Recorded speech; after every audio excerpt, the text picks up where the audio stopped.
जय हिंद, वंदे मातरम। प्रिय विद्यार्थियों, आज हम पढ़ने जा रहे हैं एक महत्वपूर्ण प्रश्न जो कि आपकी बोर्ड परीक्षाओं में नियमित रूप से पूछा जाने वाला प्रश्न है। प्रतिवर्ष आपसे या तो रस के बारे में पूछा जाता है, रस क्या है, रस के भेद क्या हैं, रस के उदाहरण, या तो फिर इसके अथवा में आपसे एक नियमित प्रश्न जो कि हर वर्ष लगभग पूछा जाने वाला प्रश्न है।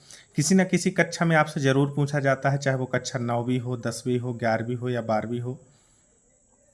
और वो प्रश्न है संचारी भाव एवं स्थायी भाव में अंतर। तो आइए देखते हैं आज हम संचारी भाव और स्थायी भाव में क्या अंतर है। तो सबसे पहले हम 3 कॉलम बनाते हैं। पहला कॉलम है क्रमांक, दूसरे कॉलम में हम लिख देते हैं संचारी भाव और तीसरे कॉलम पे लिख देंगे स्थायी भाव। आइए देखते हैं इनमें क्या अंतर है। नंबर 1, संचारी भावों की संख्या 33 है। यहाँ बताया जा रहा है कि संचारी भाव जो होते हैं उनकी संख्या 33 होती है, जबकि स्थायी भावों की संख्या 10 है।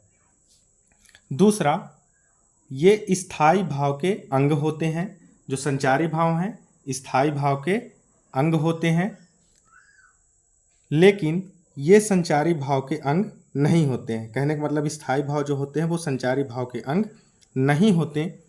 तीसरा, एक ही रस में कई संचारी भाव होते हैं, जबकि स्थायी भाव में एक ही रस का एक ही स्थायी भाव होता है। जैसे कि आप कहें हास्य रस का स्थायी भाव हास होता है, करुण रस का स्थायी भाव शोक होता है, वीर रस का स्थायी भाव उत्साह होता है।